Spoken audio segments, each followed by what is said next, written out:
highwayman sat atop his great war-horse as he told the passengers to alight from their coach to Lawson from London.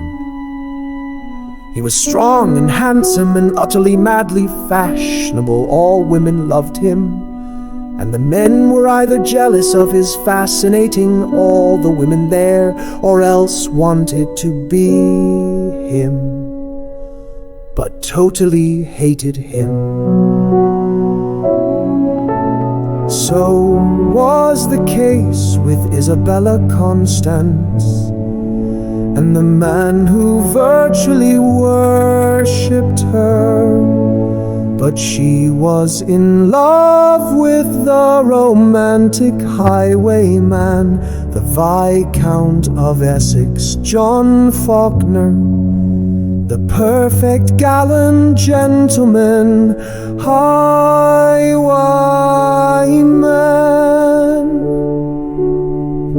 Beside him his constant companion on the road, a clever escape artist who disappeared into the shadows of the dark of night in the lonely forest road to Newmarket.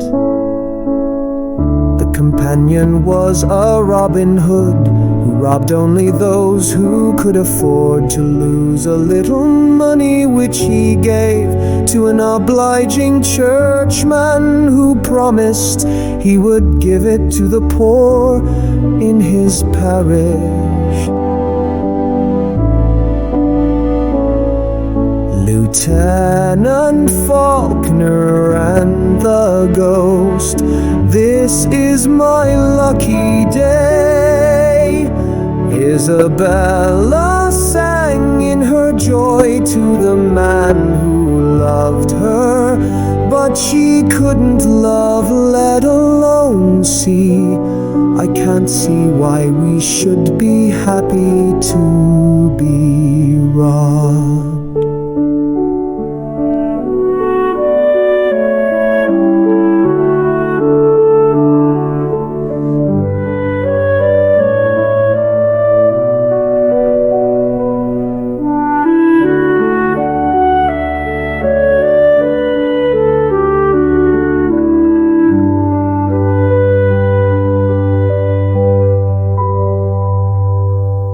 Stephen Grimshaw said irritably in reply,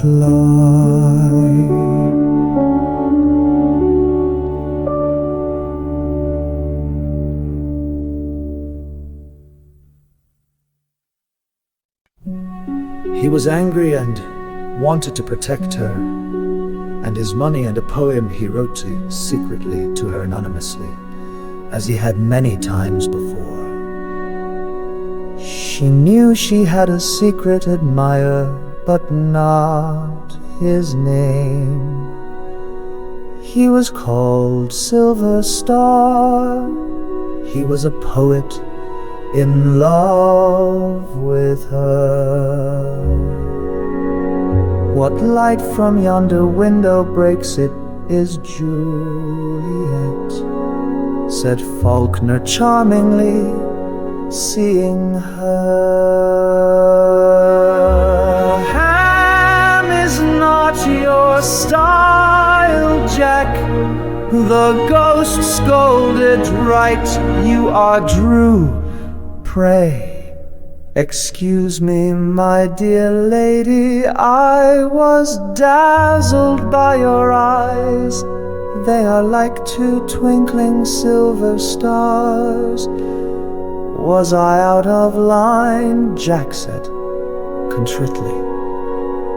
Here is my money and ring. Everyone give them your money and stuff, and they'll let us go, said Grimshaw sharply as he glared at Jack. Yes, said the ghost. Oh yes, said Jack. They gave the awkward highwayman what what they wanted, and they forgot to speak. Bye then, said Grimshaw, you can go, adieu. The ghost said with a strangely French accent, and not his usual local Essex accent he was noted for. When the coach was gone, the highwaymen tore off their own masks.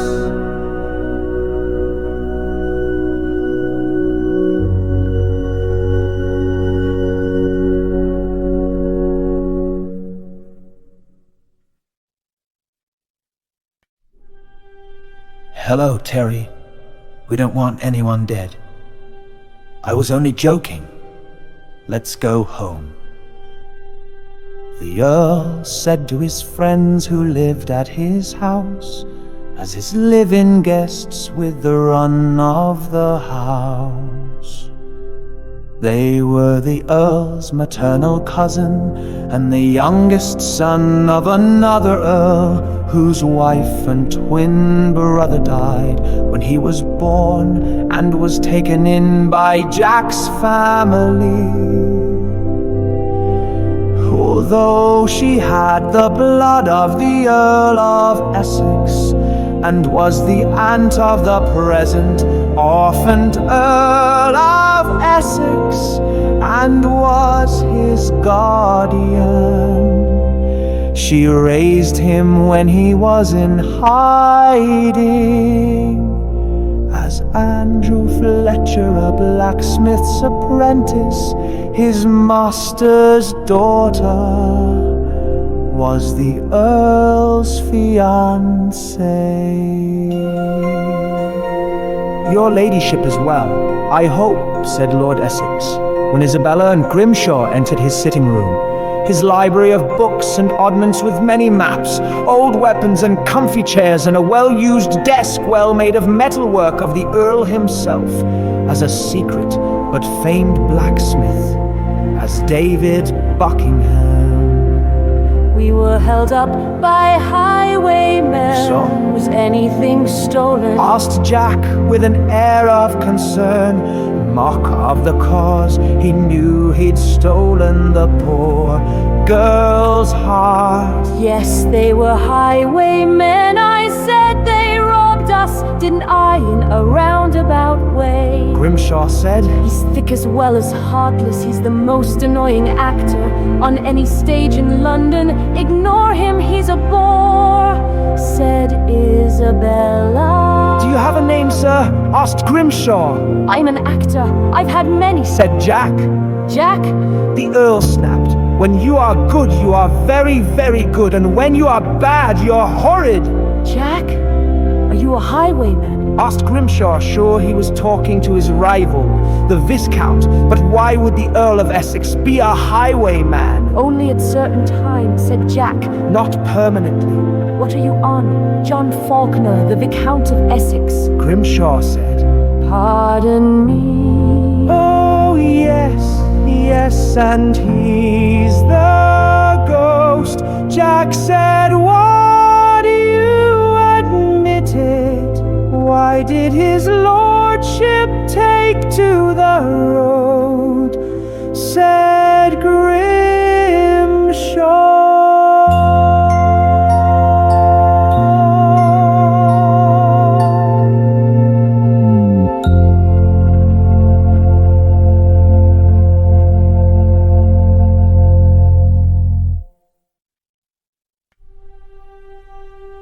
Justin looked nervous. Terry slapped Justin on the back near knocking him over. Friend Justin is a terror, said Terry, who was secretly the terror. Sir Justin showed his colors, did he? Said Isabella. I was protecting Miss Gregory, said Justin awkwardly. She's not grateful, said Grimshaw. The terror wants him dead. It was very foolish, said Mary, not knowing Jack was Justin. and the terror was his friend Terry. But had she known, things would have been easier for all of them. "I think the terror can forgive him for protecting a young lady," said Terry. "He was startled by someone giving him some of his own treatment, no doubt," laughed Terry. "No, he risked our lives on a stupid whim," Mary said. "Sad he'd risk the life of the woman he loved. I knew he was a heartless man," said Isabella.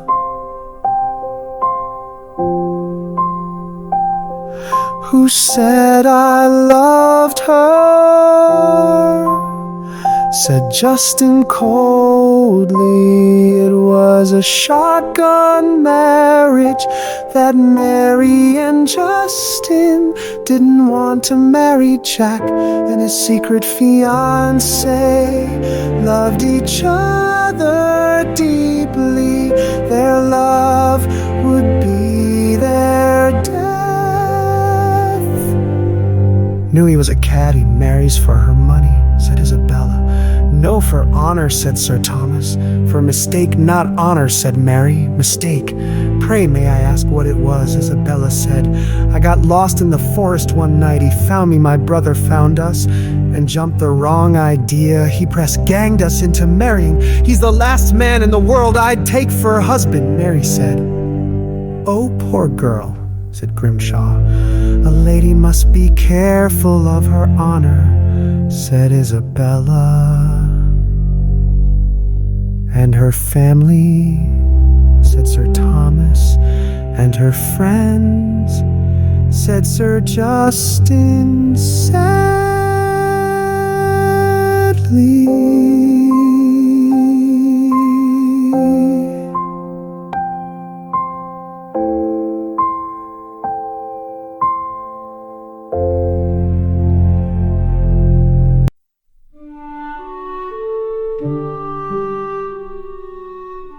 Days later, Isabella and Grimshaw were riding in a coach to London again from Newmarket when they were held up by two highwaymen. "Stand and deliver," called the ghost as the passengers alighted the coach. "Hello," said Isabella, excited, seeing Faulkner again putting her hand out for a kiss. Faulkner ignored her. She was annoyed. It made him happy. The ghost robbed her, ignoring her too. "Isabella, they are robbers. They don't care for you. They only care for your jewels," said Grimshaw. "True," said Faulkner. "They are beauties, your jewels."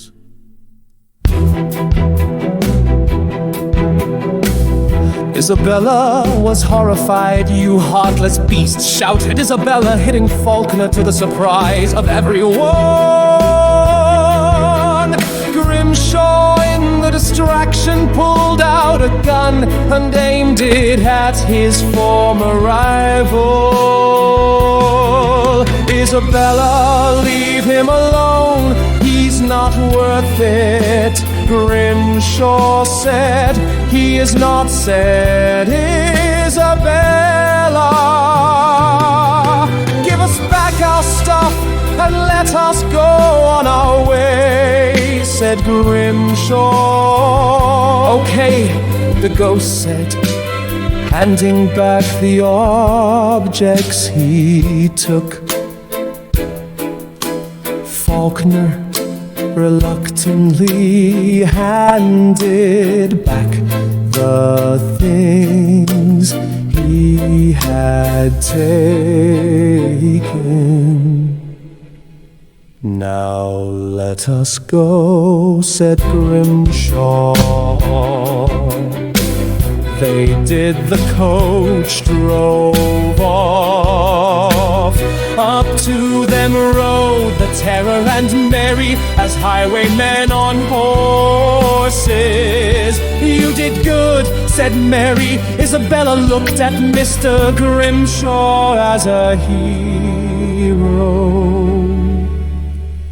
I told him to tell her he was her poet beau later.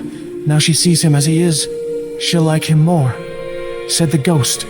I also told him to keep off the road. As a highwayman, it's not safe, too many dangerous folk about and dangers in this occupation. You look like a right pair of cads, said Terry. I hope this doesn't ruin my reputation. Said Faulkner, they